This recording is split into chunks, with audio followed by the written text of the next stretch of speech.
அஸ்ஸலாமு அலைக்கும் வரஹ்மத்துல்லாஹி வபரகாத்துஹு. ஏக இறைவனின் சாந்தியும் சமாதானமும் உங்கள் அனைவரின் மீதும் உண்டாவதாக. கண்ணியத்திற்குரிய சகோதர சகோதரிகளே, தமிழ்நாடு தவ்ஹீத் ஜமாத் சார்பாக பல்வேறு சமுதாய பணிகளை நடத்தி கொண்டு வருகிறோம். இதில் குறிப்பாக ரத்ததான சேவையில் கடந்த 10 ஆண்டுகளாக முதலிடத்தில் இருக்கின்றோம். ஒரு மனிதரை வாழ வைப்பவர் அனைத்து மனிதர்களையும் வாழ வைப்பவர் போன்றவர் ஆவார் என்று திருக்குர்ஆனில் அத்தியாயம் 5 32 வசனத்தில் இறைவன் கூறியிருப்பதால் தமிழ்நாடு தவ்ஹீத் ஜமாத் சகோதரர்கள் எந்த நேரத்திலும் இரவு பகல் பாராமல் ரத்ததானம் செய்ய தயாராக உள்ளனர். மேலும் இயற்கை பேரிடர் ஏற்பட்ட போதும் தவ்ஹீத் ஜமாத் சகோதரர்கள் களமிறங்கி உதவி செய்துள்ளனர். முதியோர் இல்லம், சிறுவர் இல்லம், கல்வி வழிகாட்டு நிகழ்ச்சிகள், கல்வி உதவித்தொகை போன்ற எண்ணற்ற சமுதாய பணிகளை நடத்தி வருகின்றோம். இதன் தொடர்ச்சியாக தமிழ்நாடு தவ்ஹீத் ஜமாத் தமிழ்நாடு முழுவதும் போதை ஒழிப்பு நிகழ்ச்சிகளை நடத்தி வருகின்றோம்.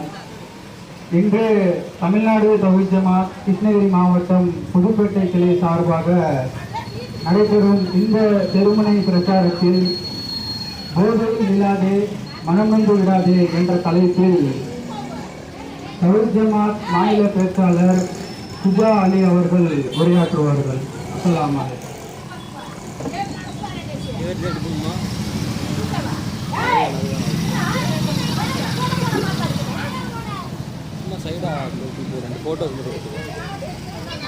அஸ்ஸலாமு அலைக்கும் வரஹ்மத்துல்லாஹி வபரகாத்துஹு.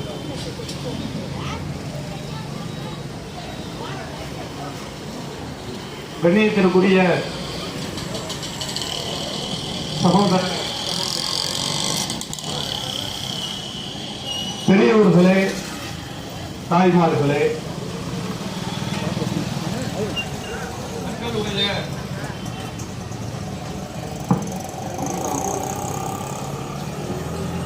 தங்களுடைய பல்வேறு முக்கியமான வேலைகளுக்கு நடுவில் இந்த கூட்டத்தினை கவனித்துக் கொண்டிருக்கிற வியாபார பெருமக்களே, எங்களுடைய தொப்புள் கொடி உறவுகளே,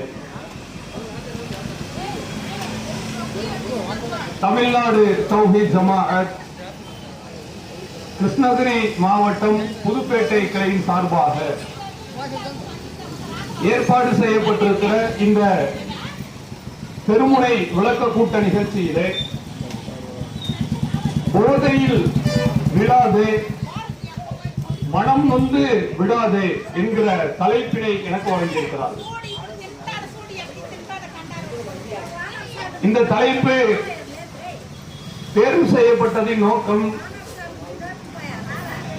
நம்முடைய தமிழகத்திலே இன்றைய காலகட்டம் என்று குறிப்பாக நாம் சொல்ல முடியாது.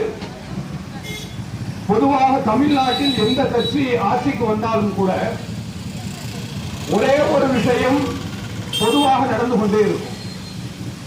அது என்னவென்று சொன்னால், போதையினால் சமுதாயத்து மக்கள் படுகிற இழப்பு.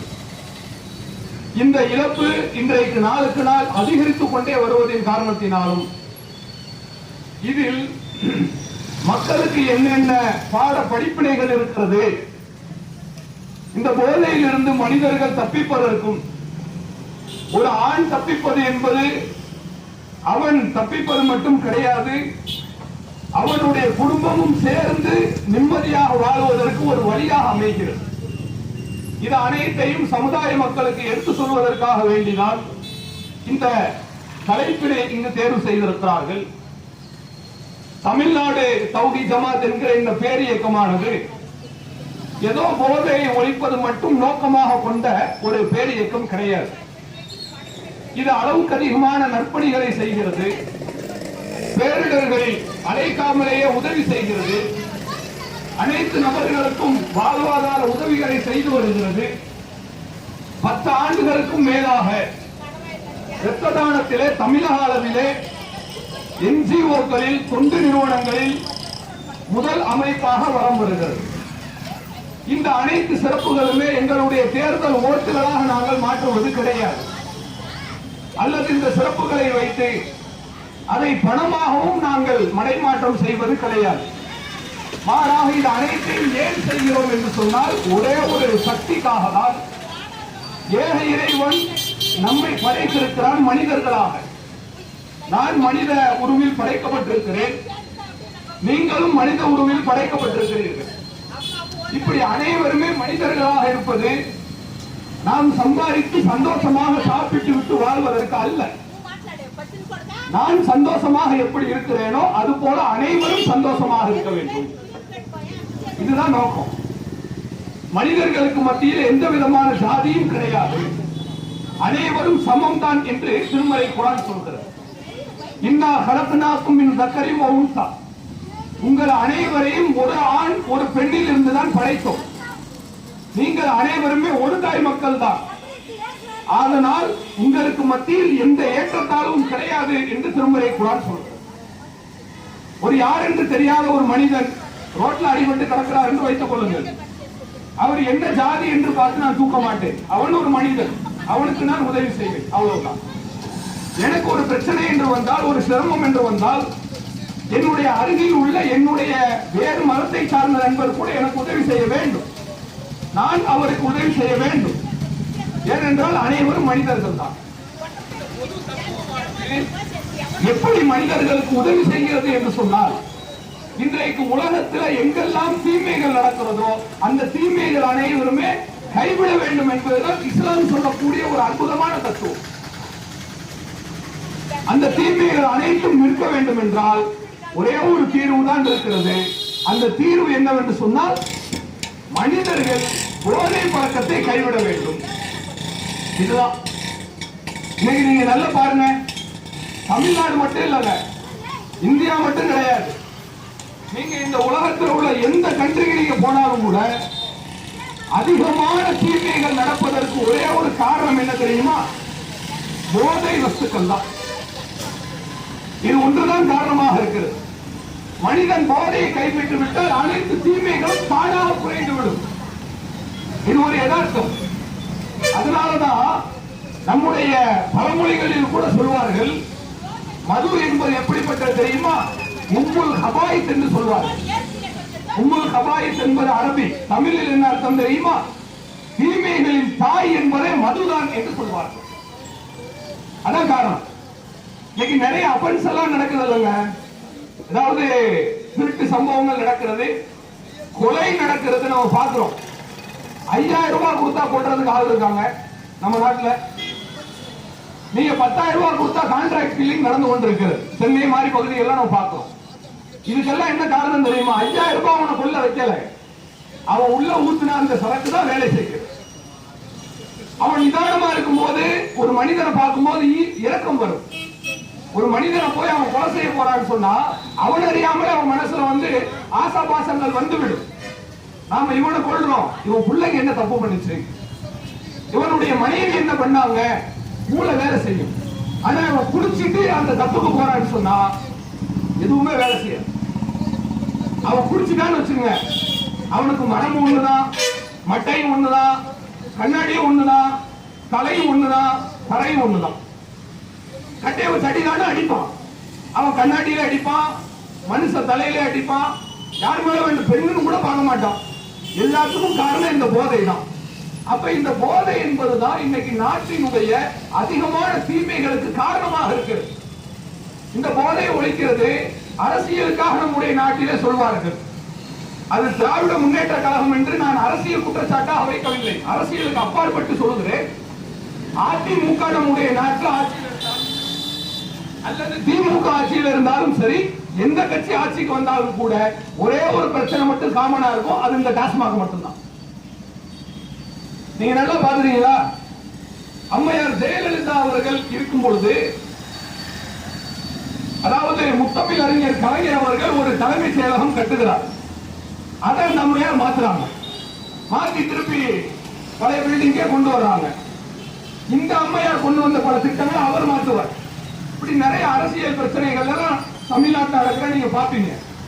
ஆனா ஒரே ஒரு விஷயத்துல மட்டும் ரெண்டு கவர்மெண்ட் ஒற்றுமையா இருப்பாங்க.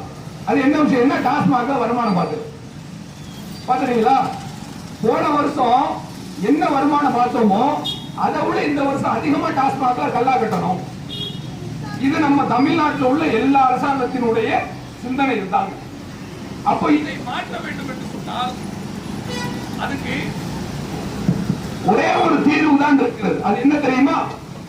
அரசாங்கம் மதுவிலக்கை கொண்டு வர வேண்டும். அதுவும் நாங்கள் வலியுறுத்துகிறோம். அதை கடந்து ஒவ்வொரு தனி மனிதனும் சுய ஒழுக்கத்தை கடைபிடிக்க வேண்டும். அதான் முக்கியம். இஸ்லாமிய மார்க்கம் இன்றைக்கு முஸ்லிம் நாடுகள்லாம் இருக்கிறதுங்க. நீங்க வேணா நெட்ல அடிச்சு பாருங்க. சவுதி இருக்கிறது, துபாய் இருக்கிறது, கத்தார் இருக்கிறது, குவைத் இருக்கிறது. இந்த நாடுகளில் எல்லாம் பார்த்தா நம்முடைய இந்தியா, பாகிஸ்தான் மாதிரியான நாடுகள் இருக்கிற அந்த குற்றங்களை விட அங்கு குற்றங்கள் குறைவு, கற்பழிப்பு குறைவு. வருஷத்துக்கு 15 தான் சவுதியில. நம்ம நாட்டில் ஒரு நிமிஷத்துக்கு 35 பெண்கள் சராசரியாக கற்பழிக்கப்படுகிறார். ஒரு நிமிடத்துக்கு நான் சொல்றேன். இப்ப நான் பேசிட்டு இருக்கேன்ல, நீங்க கேட்டுட்டு இருக்கீங்க இல்லையா? இப்ப பேச ஆரம்பிச்சு 5 நிமிஷம் ஆயிடுச்சு. இந்த 5 நிமிஷத்துக்குள்ளாக NCRB ரிப்போர்ட் படி, தேசிய குற்றவியல் பாதுகாப்பு ஆவணத்தினுடைய ரிப்போர்ட் படி சொல்றேன், என்னுடைய மனக்கணக்கு கிடையாது, அரசாங்கத்தினுடைய ஆய்வுப்படியே சொல்வதாக இருந்தால் இந்த 5 நிமிடத்தில் கிட்டத்தட்ட 200 பெண்கள் கற்பழிக்கப்பட்டிருக்கிறார். இதுக்கெல்லாம் என்ன காரணம்? ஆணுடைய வக்கிர புத்தியும் ஒரு காரணம். அது மட்டும் காரணம் இல்ல, மது போதை தான் காரணம், கஞ்சா போதை தான் காரணம். இன்றைக்கு மதுவை ஒழித்து விட்டோம் என்று சொன்னால், இந்த போதைகளை ஒழித்து விட்டோம் என்று சொன்னால் காவல்துறை அதிகாரிகளுக்கு வேலையை குறைஞ்சிடும். தேடி தேடி கேஸ் போட வேண்டிய அவசியம் கிடையாது. பிரச்சனை நடக்காது.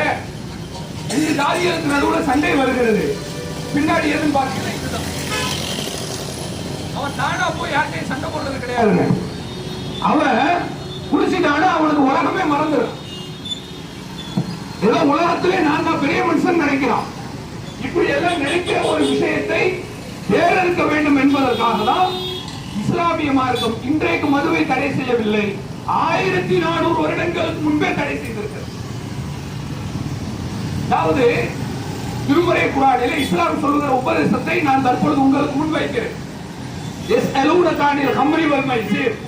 நபியே, மதுவை பற்றியும் சூதாட்டத்தை பற்றி மக்கள் உங்களிடம் கேட்கிறார்கள். மது குடிப்பது கூடுமா, சூதாட்டம் விளையாடுவது கூடுமா கேட்கிறார்கள். அதுக்கு இஸ்லாம் என்ன பதில் சொல்லுகிற தெரியுமா? பீஹிமா இஸ்முன் கபீர். அந்த மதுவிலும் சூதாட்டத்திலும் தீமைகள் தான் அதிகமாக இருக்கிறது. நாம நினைக்கிறோம் குடிச்சுட்டா நல்லா தூங்க வருதுப்பா, நான் நல்லா தூங்குறேன். சரிப்பா, நீ நல்லா தூங்குவ. எத்தனை நாளைக்கு குடிச்சிட்டு தூங்குவ? 10 வருஷம் தூங்குவியா? 15 வருஷம் தூங்குவியா? அதுக்கு பிறகு மொத்தமா தூங்கிடுது. 15 வருஷம் அவன் டயர்டு தெரியக்கூடாது குடிக்கிறாங்க. கண்ட சாராயத்தை வாங்கி குடிக்கிறான். குடிச்சிட்டு 60 வயசு வரை வாழ்வான்னு பார்த்தா 45 வயசுல போய் சேர்ந்துடுறாங்க. இவன் போன பின்னாடி இவனுக்கு பிரச்சனை இல்லை. இவனுடைய மனைவியை நினைச்சு பாருங்க, இவனுடைய பிள்ளைகளை நினைச்சு பாருங்க. இவன் குடிச்சு இறந்து போயிடலாம். இவனுடைய குடும்பம் அந்தரத்தில் தொங்க விட்டார் போல நின்று கொண்டிருக்கிறது. எவ்வளவு பெரிய விஷயம்! இதைத்தான் இஸ்லாம் 1400 வருஷத்துக்கு முன்னாடியே படிப்பறிவு இல்லாத கற்காலம் என்று சொல்கிறோமே, அந்த கற்காலத்தில் சொல்லி இருக்கிறது. மது குடிப்பது கூடாது, நீ குடிக்காத. சூதாட்டம் விளையாடுவதும் கூடாது. எவ்வளவு பகுத்தறிவு ரீதியான கருத்து என்று பாருங்க. இன்னைக்கு நம்ம தமிழகத்தில் நம்ம பார்க்கிறோம். அதாவது திராவிட முன்னேற்ற கழகத்தினுடைய அரசாங்கம் ஒரு சிறப்பான சட்டத்தினை சட்டப்பேரவையிலே கொண்டு வந்தார்கள், மசோதா தாக்கல் செய்தார்கள். நாங்கள் மனப்பூர்வமாக வரவேற்கிறோம். அது என்னவென்றால், கடந்த வருடம் பார்த்திருப்பீங்க, இந்த ஆன்லைன் ரம்மி விளையாடுறாங்க இல்லையா, இந்த ரம்மி எல்லாம் தமிழ்நாட்டில் கூடாது, நாங்க தடை பண்றோம்னு சொல்லி அவங்க மசோதா தாக்கல் பண்ணாங்க. சரி, மனப்பூர்வமா ஏற்றுக்கொள்கிறோம். சூதாட்டம் விளையாடுனா சமுதாயத்திற்கு கேடுதான், அதை நான் மறுக்கலங்க. ஆனா அப்படி செய்தவங்க சூதாட்டத்திற்கு ஒரு கண் வைத்து பார்க்கிறார்கள், அதை தடை செய்கிறார்கள். ஆனால் டாஸ்மாக்கு வேறு கண் வைத்து பார்க்கிறார்கள். சூதாட்டம் கூடாதுங்க, ஆனா டாஸ்மாக் கடை நடத்தலாம். இது எப்படி சரியா இருக்கும்? சூதுல எப்படி சாகுறானே அது மாதிரி மதுவிலை சாகுறானே. சூதாட்டத்தில் எப்படி ஒருத்த சம்பாதிச்சு 10 பேர் தற்கொலை பண்ணிக்கிறானோ அது மாதிரி மது குடிப்பதுல ஒரு சில நபர்களுடைய லாபத்திற்காக பல 1000 நபர்கள் செத்து மடிக்கிறார்கள் இல்லையா? அதைத்தான் இஸ்லாம் சொல்லுகிறது. தெளிவாக ரெண்டையுமே ஒரே பார்வையில வந்து பார்க்கிறது. நீ குடிப்பதும் கூடாது, சூது விளையாடுவதும் கூடாது. அதை கைவிடு என்று இஸ்லாம் சொல்லுகிறது. அன்றைக்கு மதுவை அதிகமாக சுமந்து கொண்டிருந்த காலம் 1400 வருஷத்துக்கு முன்னாடி நான் சொல்றேன். அந்த சமுதாயத்துல கிட்டத்தட்ட 30% மது புழக்கம் குறைகிறது. அதற்கு பிறகு மீண்டும் திருமறை குர்ஆன் ஒரு வசனத்தை சொல்லி காட்டுகிறது. யா அய்யுஹல்லதீன ஆமனு, நம்பிக்கை கொண்ட மக்களே, லா தக்ரபு ஸலாத்த வ அன்தும் சுகாரா, நீங்கள் போதையோடு இருந்தீர்களே ஆனால் பள்ளிவாசலுக்கு கிட்ட கூட வரக்கூடாது. இஸ்லாம் சொல்கிறது. நீ இறைவனை வணங்கணுமா, கோயிலுக்கு வரணுமா, நீ குடிக்காம வாடா. குடிச்சிட்டு என்ன வர்றது? இன்னைக்கு நம்ம பாக்குறோமே, கோயில் குழந்தை முன்னாடி நம்ம குடிச்சிட்டு போய் உட்கார்றது கடவுளுக்கு மரியாதையா? அதாவது தெய்வத்தை விடுங்க. நம்ம நிக்கிறோம், ஒரு போலீஸ் ஆபீசர் வர்றாரு, எப்படி போய் நிப்போம் முன்னாடி? குடிச்சிட்டு போய் நிப்போமா முன்னால? நின்று அரைஞ்சிட மாட்டாரு. முதலமைச்சர் சொல்றாங்க, அந்த முதலமைச்சர் முன்னாடி போய் நிற்கும் போது எப்படி நிக்கிற மனுஷன்? அவன்கிட்ட ஒயிட் ஷர்ட்டே இருக்காது. புதுசா ஒரு ஒயிட் ஷர்ட் போய் கடையில வாங்கிடுவான், புதுசா வெள்ளை வேஷ்டி வாங்கிக்கிறான், உடுத்திக்கிட்டு போயிட்டு ஐயா அப்படின்னு நிக்கிறான். ஏன்னு சொன்னா அவர் பெரிய ஒரு சுப்பீரியர் பவர்ல இருக்கிறார், உயர்மட்ட பதவியில் இருக்கிறார். அவர் முன்னாடி போகும்போது அடக்கொடுக்கமா நிக்கிறானா இல்லையா? அப்போ ஒரு அமைச்சர் முன்னாடி அடக்கம் தேவைப்படுகிறது, மரியாதை தேவைப்படுகிறது. கடவுள் முன்னாடி நிற்கும் போது ஊத்திட்டு போய் நின்னானா இது அவமரியாதை இல்லையா? அதைத்தான் இஸ்லாம் கண்டிக்கிறது. நீ கடவுள் முன்னாடி வந்து நிக்கிறானா ஒழுக்கமா வந்து நில்லு, குடிக்காம வந்து நில்லு என்று சொல்றது. இப்படி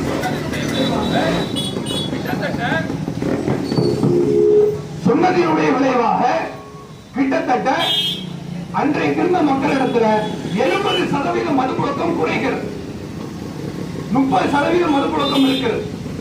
இதை இஸ்லாம் எப்படி ஒழிக்கிறது தெரியுமா? யா அய்யுஹல்லதீன ஆமனு, நம்பிக்கை கொண்ட மக்களே, நீங்கள் மது குடிப்பதாக இருந்தாலும் சரி, சூது விளையாடுவதாக இருந்தாலும் சரி, குடிப்பார்ப்பது, பலிபீடம், இது அனைத்துமே ரிஜிசுன், அசிங்கமான.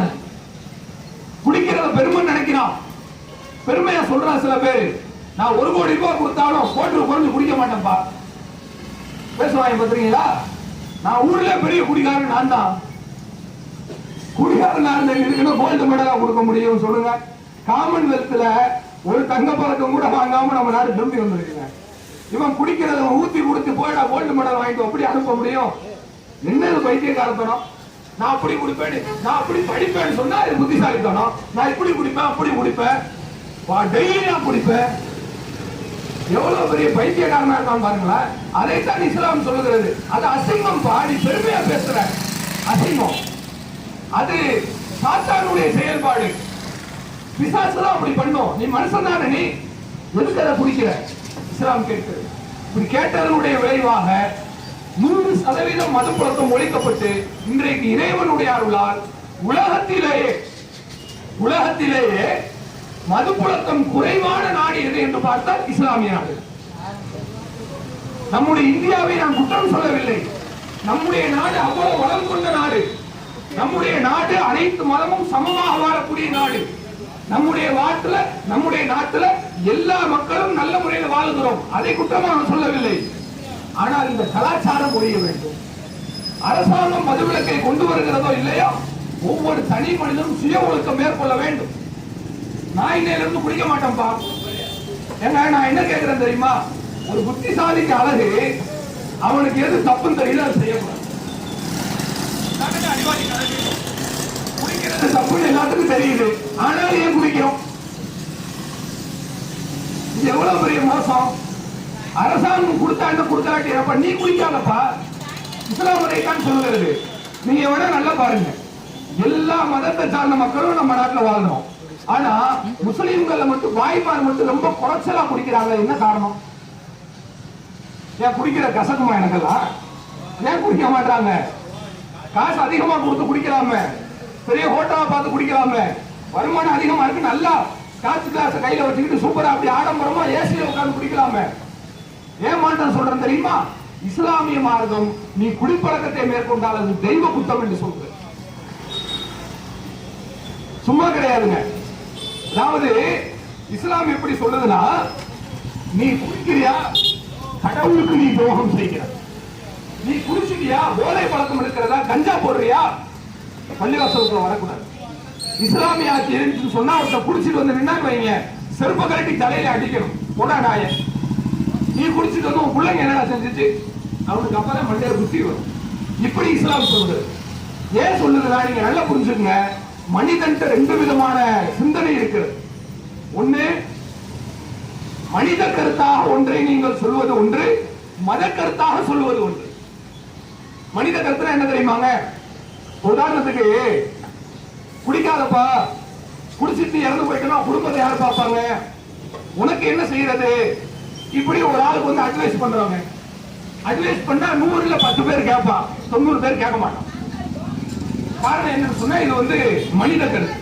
நீங்க சொல்றீங்க, அவன் கேட்பான், கேட்க மாட்டான், அவ்வளவுதானே. ஆனா அதே 100 பேர்த்த கூப்பிட்டு உட்கார வச்சு, தம்பி இந்த பாருங்க, நீங்க இனிமேல் குடிக்க கூடாது, போதை இதெல்லாம் பயன்படுத்தக்கூடாது, மீறி நீ பயன்படுத்தணும்னு சொன்னா சாமி உன் கண்ணை குத்திரும் சொல்லி பாருங்களேன். பயப்படுவோம். பாக்குறோமே, பெரிய பெரிய ரவுடியா இருப்பாரு, ஒரு எலும்பு சம்பளத்தை தாண்ட சொன்னா பயப்படுவான். அதுல ஏதோ மாந்திரிகம் இருக்குன்னு அவன் பயப்படுறான். அதே மாதிரிதான் இஸ்லாம் எப்படி சொல்லுதுன்னா, நீ வந்து குடிக்காத மனித கருத்தா சொல்லலைங்க, மத கருத்தாக சொல்லுகிறது. ஒரு முஸ்லீமா ஒருத்தன் மறந்துட்டு அவன் குடிச்சான்னு சொன்னா, சிகரெட் பிடிச்சா, போதை புழக்கத்தை அவன் வந்து கை கொண்டானே, ஆனால் அவன் கடவுளுக்கு துரோகம் செய்கிறான், தெய்வ குத்தத்தில் ஈடுபட்டு விட்டான் என்று இஸ்லாம் சொல்லுது.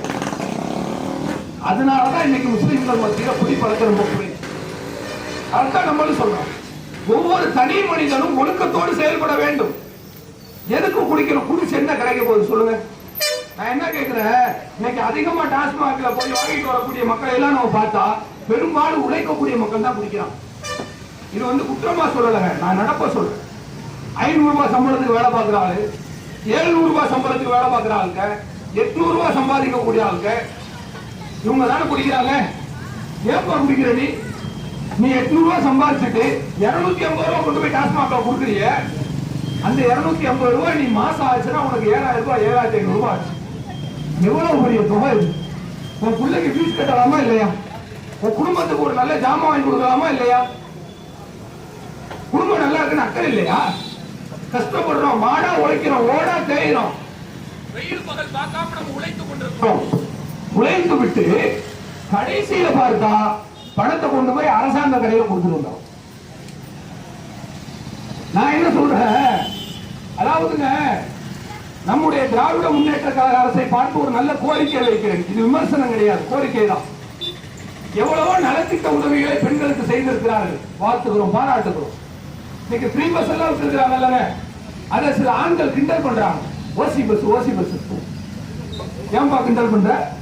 நான் கேட்கிறேன், பெண்களுக்கு இலவச பேருந்து விட்ட மாதிரி ஆண்களுக்கு இலவச பேருந்து விட்டா இவன் என்ன செய்வான்? காசு கொடுத்தா போவாங்க, காலு கெடுக்க நின்று ஏறுதானே போவான். அவங்க கொடுத்துருக்கிறாங்க போறான், உனக்கு என்னப்பா பிரச்சனை? கிண்டல் பண்றான். ஓசி பஸ் நீ ஏறுங்க, ஏறுங்க, நீ எது கிண்டல் பண்ற? அவங்களுக்கு உரிமை கொடுத்துருக்காங்க, அவங்க இருக்கட்டும். மகளிர் உரிமை தொகை 1000 ரூபாய் கொடுக்குறாங்க, தாராளமா கொடுக்கட்டும், தப்பு சொல்லல. ஆனா அதை தாண்டி நான் உன்னை சொல்லுகிறேன், நீங்க கொடுக்கிற 1000 ரூபாய் பணமும் அவங்களுக்கு பஸ்ல மிச்சமாகிற ஒரு 1000 ரூபாய் 900 ரூபாய் காசும் டாஸ்மாக்ல போய் நிற்கும். 2000 ரூபாய் மாசம் மிச்சமாகுதுங்க. அதான் வீட்டுல வாங்கிட்டு போய் டாஸ்மாக்ல கொடுத்துறாரு 4000 ரூபாய். நகை அடமான வச்சுல குடிக்கிறான், சாலை அடமான வச்சுல குடிக்கிறான். அப்ப என்ன நடக்குதுன்னா, இப்படி கொடுத்து இப்படி வாங்குறதா? உண்மையிலேயே பெண்களுக்கு நல்லது செய்ய வேண்டும் என்று நினைத்தால் ஃப்ரீ பஸ் விட வேண்டாம். நீங்க டாஸ்மாக மூடுங்க, மாசம் மாசம் ஒவ்வொரு வீட்லயும் 5000 10,000 மிச்சமா. நான் சொல்றேன் சரிதானங்க? தப்பா சொல்றோமா? நீங்க 2000 ரூபாய் 3000 ரூபாய் மிச்சம் பண்ணிட்டு, அதுவும் பெண்களுடைய ஓட்டுக்காகத்தான் செய்கிறீர்கள். எப்படி செஞ்சாலும் நல்லதுதான், பெண்களுக்கு உரிமை கிடைத்தால் நல்லதுதான். அதை நான் மறுக்கிறேன். டாஸ்மாக மூடுங்கள, போதை பழக்கத்தை கட்டுப்படுத்துங்கள.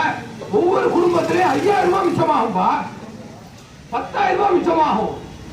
சில ஆட்கள் எல்லாம் பார்க்கிறோம், வேதனையாக இருக்கிறது. ட்ரெயின்ல போயிட்டு இருக்கும்போது காலைல 6 மணிக்கு தூங்கி எடுத்து உட்கார்ந்தா 6 மணிக்கு ரயில்வே கேட்ல உட்கார்ந்து ஊத்திக்கிட்டு இருக்காங்க. அந்த நேரத்துல எந்த டாஸ்மாக் திறந்துட்டு தெரியல, ஒருவேளை நைட்ல வாங்கி ஸ்டாக் வச்சிடறாங்க போல. அப்போ உட்கார்ந்து ஊத்திக்கிட்டு இருந்தான், குடிக்கலாம். 6 மணிக்கு ரயில்வே கேட் ஓரத்துல கிடக்கான், மாடு பக்கத்துல படுத்திருக்கு, அது பக்கத்துல இவனும் கிடக்கான். பேண்ட் போட்டிருக்கான், ட்ரக்கிங் பண்ணிருக்கான், சூப்பரா இருக்கு சட்ட பேண்ட் எல்லாம், சாக்கடை ஓரத்துல கிடக்கான். ஏண்டா உனக்கு படிக்காத முட்டாளானி, எல்லாம் படிச்சவன் தான். உள்ள போயிடுச்சுன்னா இவன் வேற ஆளா மாறிடுறான். சாதாரண சின்ன ஒரு கல்லு இப்படி கால் வச்சு தாண்டுறான், அவனுக்கு அது பாரமா தெரியும் போல. இவன் குடிச்சிட்டான்னு சொன்னா தாய்க்கும் தாரத்துக்கு வித்தியாசம் தெரிய மாட்டேங்குதுங்க, மகளுக்கு வித்தியாசம் தெரிய மாட்டேங்குது. இந்த அசிங்கம் நமக்கு தேவையான்னு நான் கேட்கிறேன். இவ்வளவு தூரம் குடிச்சு குடி அழிஞ்சு அந்த சமுதாயமே கெட்டு போயினா அரசாங்கம் கல்லா கட்டணும்னா அந்த காசு எதுக்கு? அந்த குடும்பங்களுடைய பாவத்தை தலையில் கட்டி கொண்டு அழ வேண்டுமா என்று நான் கேட்கிறேன். அப்ப நாம பொதுவான உபதேசம் என்ன சொல்கிறோம் என்று சொன்னால், இந்த போதை பழக்கத்தை கண்டிப்பாக ஒவ்வொரு ஆண்களும் கைவிட வேண்டும். குடிய விட்டா சில பேர் சொல்லுவாங்க, நானும் எவ்வளவு விட்டு பாக்குறேன், 6 மணிக்கு மேல கை காலம் நடுங்குது. நீங்க சொல்றீங்க பாய் நல்லாதான் இருக்கு, முடிய மாட்டேங்குது, கஷ்டம்தான். நான் இல்லைன்னு சொல்லல. டி அடிக்ஷன் கேம்ப் நடத்துவாங்க, போதை மறுவாழ்வு மையம், நீங்க பார்த்திருப்பீங்க. ஒரு நண்பர் கூட போனா சின்ன வயசுல அப்படி படிப்பாங்க, யாரோட சேரக்கூடாது, யாரோட சேர்ந்துட்டான், கஞ்சா பழக்கி விட்டா, இறந்து போயிட்டான். 25-30 வயசுல போயிட்டான்னு வைங்களேன். அவன் எப்படி இருப்பான்னு கேட்டீங்கன்னா, படிக்கும் போது அப்படி படிப்பான். படிப்புனா படிப்பு தான், பொம்பளை பிள்ளைங்க கூட முன்னாடி வர முடியாது, அப்படி படிப்பான். இவன் கஞ்சா பழக்கத்துக்கு அடிமையானா கடைசியில இவனை டி அடிக்ஷன் கேம்ப்ல மறுவாழ்வு மையத்தை கொண்டு போய் வச்சு சங்கிலி போட்டு கட்டி வச்சு அதையும் உடைச்சிட்டு ஓடி வந்து மீறி போய் குடிச்சான், கஞ்சா எடுத்தான், போய் சேர்ந்துட்டான். 2 மாசம் முன்னாடி போய் சேர்ந்துட்டான். எவ்வளவு பெரிய இழப்பு. நான் என்ன கேட்கிறேன், இப்படிப்பட்ட பழக்கத்துக்கு நம்ம ஏன் பழகணும்னு நான் கேட்கிறேன். ஒரு பிள்ளைக்கு நல்லது வாங்கி கொடுங்கப்பா, தப்பு இல்லை. நீ ஒரு பிளேட் பிரியாணி சாப்பிட்டியா, 2 பிளேட் சாப்பிட்டு போ. ஒரு டீ குடிக்கிற 2 டீ குடிச்சிட்டு போ. எதுக்கு இந்த கர்மத்தை போய் குடிக்கணும்? அதாவது நீங்க நல்லா புரிஞ்சுக்கங்க, மனித உடலை இறைவன் எப்படி படைச்சிருக்காருன்னு கேட்டீங்கன்னா, இயல்பாகவே சுத்திகரிக்கக்கூடிய தன்மையோடு தான் படைச்சிருக்காரு. இப்போ ஒரு மனுஷன் தண்ணி குடிக்கிறான், டீ குடிக்கிறான், ஜூஸ் குடிக்கிறான், சரி. ஒரு கெட்டு போன தண்ணியை குடிச்சானா வாமிட் பண்ற பாருங்க. அது ஏன் தெரியுங்களா? மனித உடல் கேடானது அவன் குடிச்சான்னு சொன்னா தானா வெளியேற்றும். இப்படிதான் ஒரு கெட்ட தண்ணீரை குடிச்சா திருப்பி வாமிட் பண்ணிடலாம், இது இயல்பு. அதனாலதான் குடிக்கிற ஆளுங்க நீங்க குடிச்சா வாந்தி எடுக்கிறாங்கல்ல, அதான் காரணம். குடிச்சா தானா வெளியே வந்துடும். இப்படித்தான் இறைவன் உடலை படைச்சிருக்கான். ஆனா காலப்போக்கில் என்ன ஆகுதுன்னா, குடிச்சு பழகிச்சு வச்சுங்களேன், உடல் ஏத்துது. அவன் சாராயத்தை குடிச்சாலும் சரிதான், சாக்கடையை குடிச்சாலும் சரிதான், எதற்கு இருந்தாலும் அவனுக்கு சரி ஏற்றுக்கொள்கிறது. அப்போ இறைவன் கொடுத்த உடலை கெடுத்தான், இவனுடைய புத்தகத்தை விரைவு பண்றான், குடும்பத்தை நடுத்தருவில் கொண்டு வந்து நிறுத்தான். இது வேண்டுமா நமக்கு? இன்னைக்கு இளைஞர்களை பாருங்க, நியூஸ்ல அன்றாட நம்ம பார்க்கிறோம். இன்னைக்கு பார்க்கிறோம், நேற்று பார்க்கிறோம், முதல் நாள் பார்க்கிறோம்.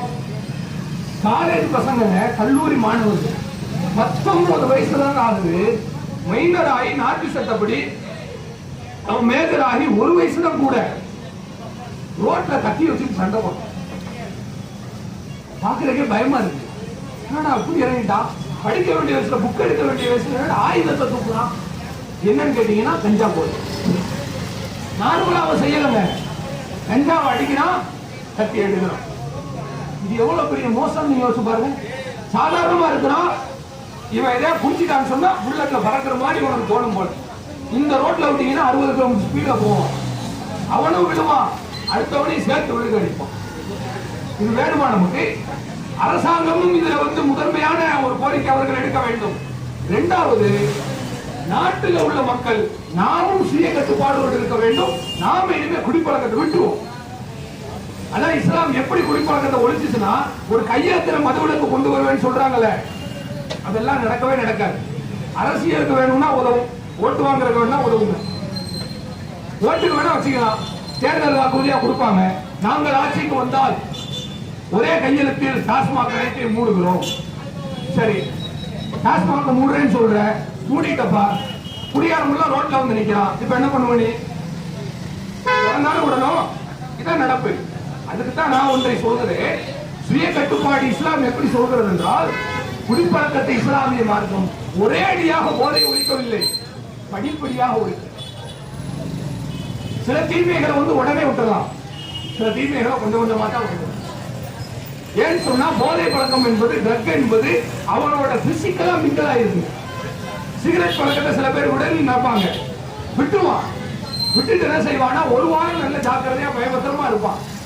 மறுவாரம் நீங்க பாத்தீங்கன்னா இந்த ஒரு வாரம் கேப் விட்டாங்கல்ல, அதுக்கு சேர்த்து கணக்கு முடிப்பான். பாக்குறீங்களா? குடிக்க மாட்டேன் சத்தியம் பண்ணுவான். 10 நாள் நல்லா இருப்பான், 11ஆம் நாள் எல்லாத்தையும் சேர்த்து குடிச்சிட்டு வந்து நிற்பான். இதுக்கு தான் இஸ்லாம் என்ன சொல்றதுன்னா, உன்னுடைய போதை பழக்கத்தை நீ சதவீத அடிப்படையில் குறைச்சிக்க. ஒரே அடியா விட நினைச்சா விட முடியாது. அதனாலதான் இஸ்லாம் சொல்றது, முதல்ல 30% மது பழக்கத்தை விட்டான்.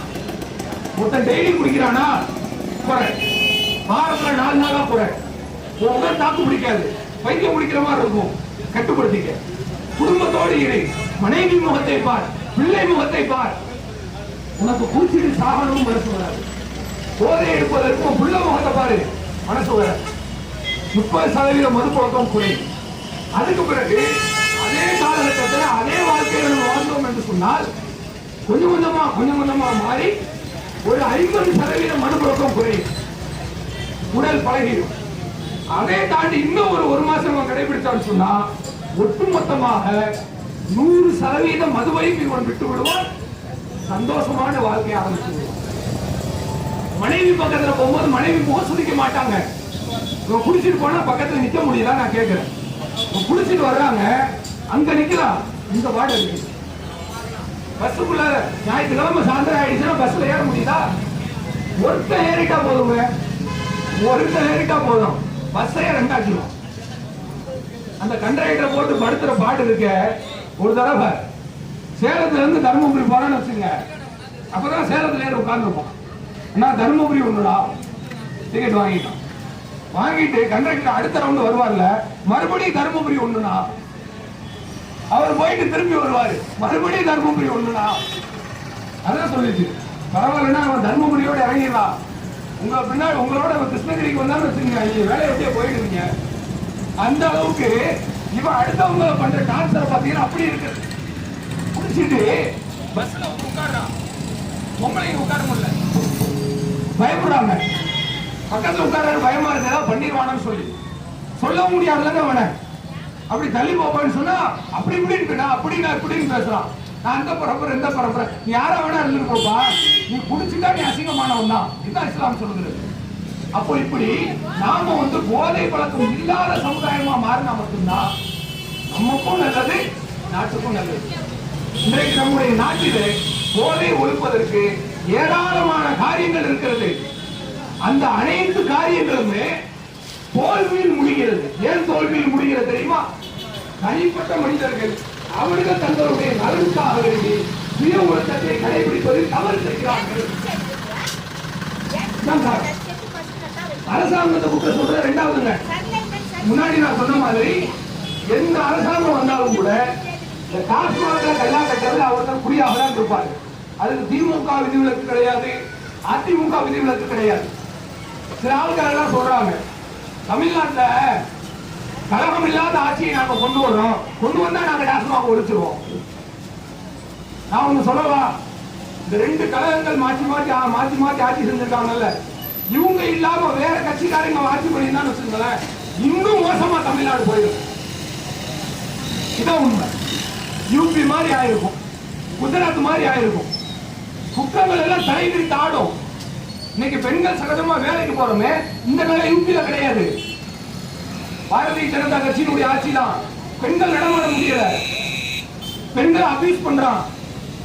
போஸ்ட்மார்ட்டம்ல அட்டாச்சி ரிப்போர்ட்ல கண்டுபிடிச்சிருவாங்க, அப்படியே கொண்டு போய் எரிச்சிடலாம். அந்த மாநிலத்து காவல்துறையே அதற்கு உடமையாக இருக்கிறது. எவ்வளவு பெரிய மோசடி நீங்க பாருங்க. தமிழ்நாட்டில் அப்படி பண்ண முடியுமா? முடியாது. இதுக்கு காரணம் என்ன?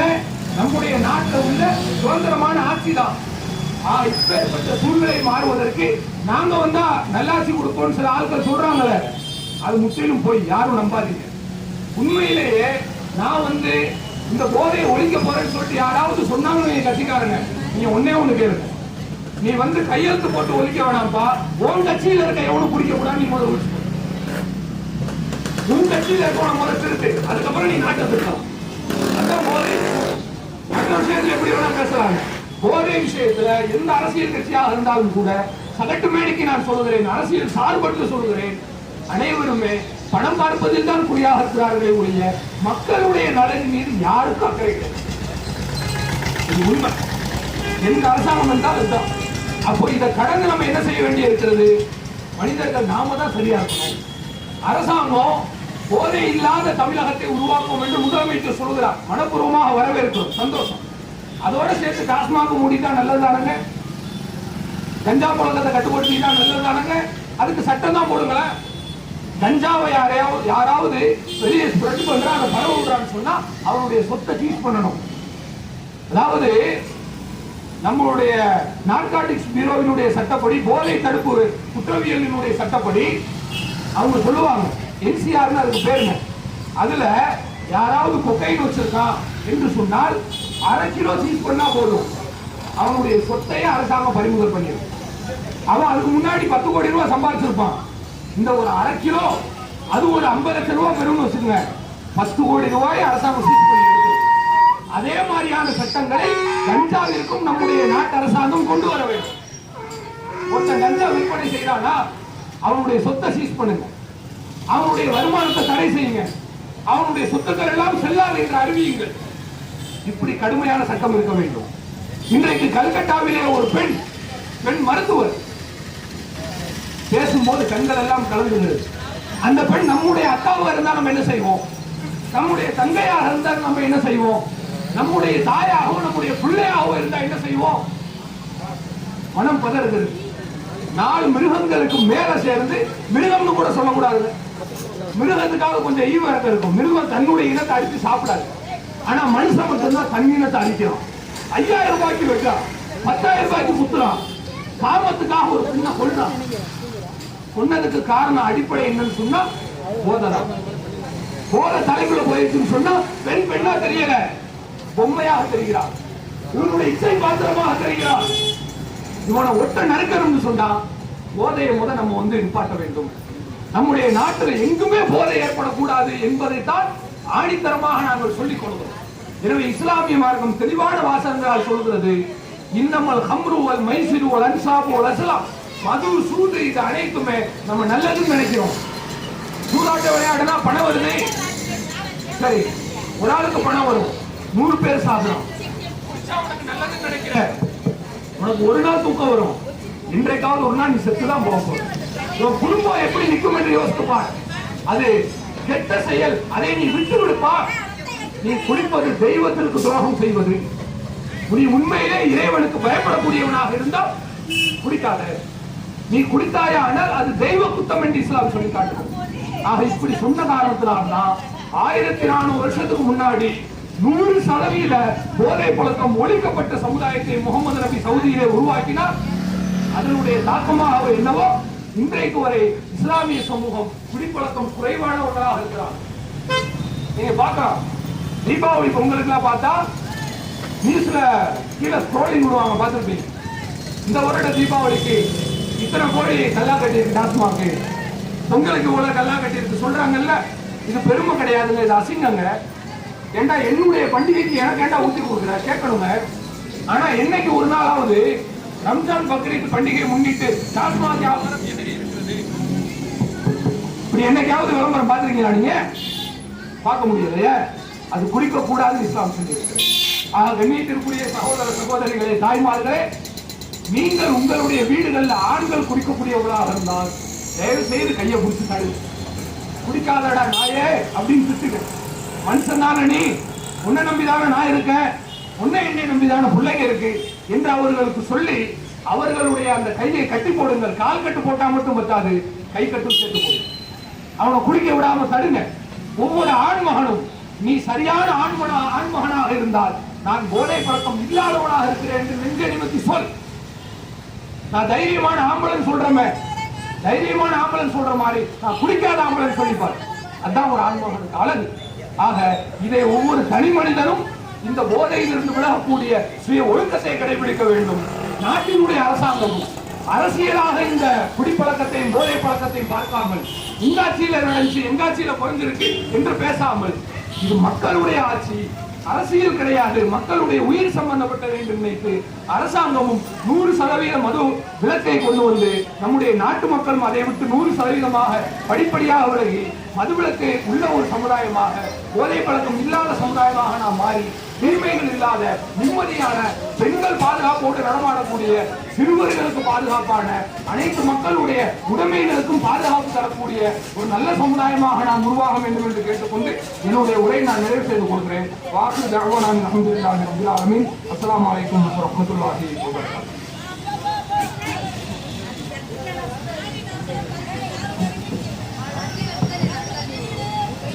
அஸ்ஸலாமு அலைக்கும் வரஹ்மத்துல்லாஹி வபரகாத்துஹு.